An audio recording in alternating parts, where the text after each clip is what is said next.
Hello students, welcome. இன்னைக்கு நாம unit 11ல இருந்து பிசிக்ஸ்ல ஒரு பெரிய திருப்புமுனையா இருந்த ஒரு டாபிக் போட்டோ எலக்ட்ரிக் எஃபெக்ட் பத்தி தான் பார்க்க போறோம். இது ஏன் அவ்வளவு பெரிய விஷயம்? ரொம்ப சிம்பிளா எக்ஸாமுக்கு என்ன தேவையோ அதை மட்டும் வச்சு நாம கத்துக்கலாம். இந்த டாபிக் பார்க்கறதுக்கு கொஞ்சம் கஷ்டமா இருக்கிற மாதிரி தோணும், ஆனா உண்மையிலே இது ரொம்ப ரொம்ப லாஜிக்கல் அண்ட் சிம்பிள். இந்த எக்ஸ்பிளைனர் முடிஞ்சதும் உங்களுக்கு இந்த டாபிக்ல எந்த சந்தேகமும் இருக்காது. ஃபுல் மார்க்ஸ் வாங்குறதுக்கு நீங்க ரொம்ப கான்ஃபிடென்ட்டா ஃபீல் பண்ணுவீங்க. சரி, வாங்க ஆரம்பிக்கலாம். முதல்ல ஒரு இன்ட்ரெஸ்டிங்கான கேள்வியோட ஆரம்பிக்கலாம். யோசிச்சு பாருங்க, எவ்வளோ பிரகாசமா கண்ணைய பறிக்கிற மாதிரி ஒரு ரெட் லைட் நம்ம மேல அடிச்சாலும் சன்பர்ன் வராது. ஆனா ரொம்ப டிம்மா மங்கலா இருக்கிற ஒரு யூவி லைட் நம்ம மேல பட்டா கூட சன்பர்ன் வந்துடும். இது எப்படி நடக்குது? இதுக்கு பின்னாடி இருக்கிற பிசிக்ஸ் தான் நம்ம போட்டோ எலக்ட்ரிக் எஃபெக்ட். இங்க தான் அசல் பிரச்சனையே ஆரம்பிக்குது. அந்த காலத்துல இருந்த கிளாசிக்கல் வேவ் தியரி படி பார்த்தா லைட்டோட பிரைட்னஸ், அதாவது இன்டென்சிட்டி அதிகமாக அதோட எனர்ஜியும் அதிகமாகணும். அப்போ எலக்ட்ரான்ஸ் இன்னும் வேகமா வெளியே வரணும் இல்லையா? ஆனா எக்ஸ்பெரிமெண்ட்ல என்ன நடந்துச்சு தெரியுமா?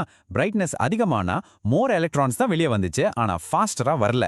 எலக்ட்ரான்ஸோட ஸ்பீட் லைட்டோட கலரை, அதாவது ஃப்ரீக்வன்சியை பொறுத்து இருந்துச்சு. இது வேவ் தியரி சொன்னதுக்கு அப்படியே உல்டாவா இருந்துச்சு. இதை ஒரு சிம்பிள் அனாலஜி வச்சு புரிஞ்சுக்கலாம். ஒரு பெரிய கான்சர்ட் நடக்குதுன்னு கற்பனை பண்ணிக்கோங்க. உள்ள போக ஒரு ரூல் இருக்கு. ஒரு குறிப்பிட்ட ஹைட்டுக்கு மேல இருந்தா மட்டும்தான் அனுமதி. இப்போ அந்த மினிமம் ஹைட் இல்லாத ஒரு பெரிய கூட்டமே வந்தாலும் ஒருத்தர் கூட உள்ள போக முடியாது. ஆனா ஒரே ஒருத்தர் நல்ல உயரமா இருந்தா உடனே உள்ள போயிடலாம். இங்க அந்த ஹைட் தான் லைட்டோட ஃப்ரீக்வன்சி, அந்த கூட்டம் தான் லைட்டோட இன்டென்சிட்டி. ஸோ மினிமம் ரெக்குயர்மெண்ட்டை மீட் பண்ணலன்னா நீங்க எவ்வளோ பெரிய கூட்டத்தை கொண்டு வந்தாலும் நோ யூஸ். அப்போ இதுல இருந்து நமக்கு என்ன புரியுது? அசல் விஷயமே லைட்டோட மொத்த பிரைட்னஸ்ல இல்ல, லைட்ல வர ஒவ்வொரு சின்ன பார்ட்டிகிள், அதாவது ஃபோட்டானோட தனிப்பட்ட எனர்ஜியில தான் இருக்கு. இந்த மொத்த குழப்பத்துக்கும் ஐன்ஸ்டீன் ஒரு செம்மையான ஒரு பிரில்லியன்ட் சொல்யூஷன் கொடுத்தாரு. அதுதான் இந்த போட்டோ எலக்ட்ரிக் ஈக்குவேஷன். இந்த ஃபார்முலாவை நல்லா நோட் பண்ணிக்கோங்க, எக்ஸாமுக்கு இது ரொம்ப ரொம்ப important. KE max = hν - W. இதுல hν என்ன? அது வேற ஒன்னும் இல்ல, விழுகிற ஒரே ஒரு ஃபோட்டானோட எனர்ஜி. இந்த எனர்ஜி அந்த லைட்டோட ஃப்ரீக்வன்சி, அதாவது அதோட கலரை மட்டும்தான் சார்ந்திருக்கும். உதாரணத்துக்கு ப்ளூ லைட் ஃபோட்டானுக்கு எனர்ஜி அதிகம், ரெட் லைட் ஃபோட்டானுக்கு எனர்ஜி கம்மி. அடுத்தது W, அதாவது ஒர்க் ஃபங்க்ஷன்.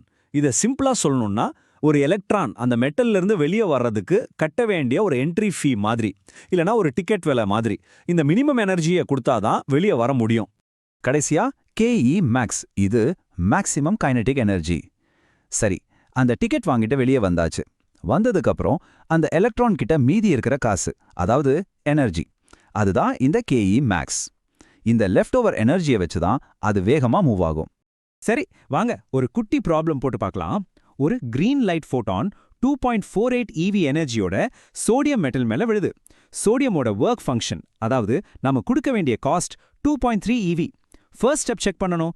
வர்ற ஃபோட்டான் எனர்ஜி 2.48 EV, நம்ம காஸ்ட் 2.3 EVயை விட அதிகமா இருக்கா? ஆமா இருக்கு. அப்போ என்ன ஆகும்? கண்டிப்பா எலக்ட்ரான் வெளியே வரும். அதோட லெஃப்ட் ஓவர் எனர்ஜி எவ்வளோ இருக்கும்?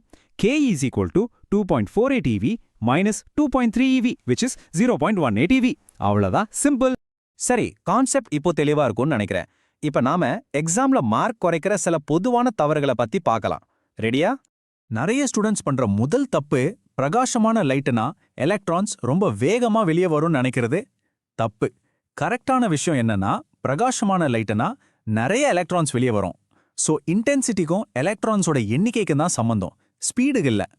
ரெண்டாவது தப்பு, ரொம்ப பிரகாசமான ரெட் லைட்டை ரொம்ப நேரம் அடிச்சா கொஞ்சம் கொஞ்சமா எனர்ஜி சேர்ந்து எலக்ட்ரான் எப்படியாவது வெளியே வந்துரும்னு நினைக்கிறது. அதுவும் நடக்கவே நடக்காது. இது ஒரு ஆல் ஆர் நத்திங் டீல் மாதிரி.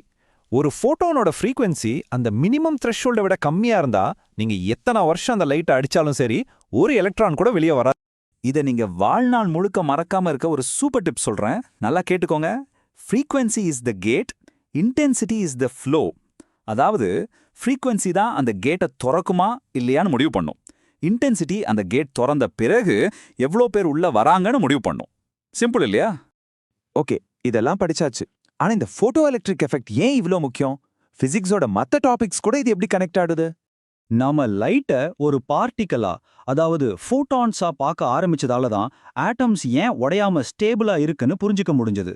நம்ம அடுத்த யூனிட்ல படிக்க போற அட்டாமிக் ஸ்பெக்ட்ராவுக்கு இதுதான் பேஸ். பேசிக்கலி இதுதான் மாடர்ன் குவாண்டம் மெக்கானிக்ஸோட முதல் படி.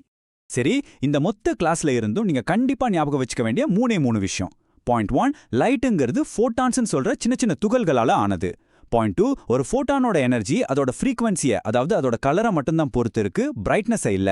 பாயிண்ட் 3 ஃபோட்டானோட எனர்ஜி அந்த மெட்டலோட ஒர்க் ஃபங்க்ஷனை விட அதிகமாக இருந்தால் மட்டும்தான் எலக்ட்ரான் வெளியே வரும். ஃபார்முலால சொன்னா h nu must be greater than w. சரி, எல்லாம் ஓகே. கடைசியா உங்களுக்கு ஒரு கேள்வி. ஒரு வேவா இருக்கிற லைட் பார்ட்டிகிள் மாதிரி நடந்துக்குதுன்னு பார்த்தோம். அப்போ உல்டா ஒரு பார்ட்டிகிளா இருக்கிற எலக்ட்ரான் ஒரு வேவ் மாதிரி நடந்துக்க முடியுமா? இத பத்தி யோசிச்சு பாருங்க.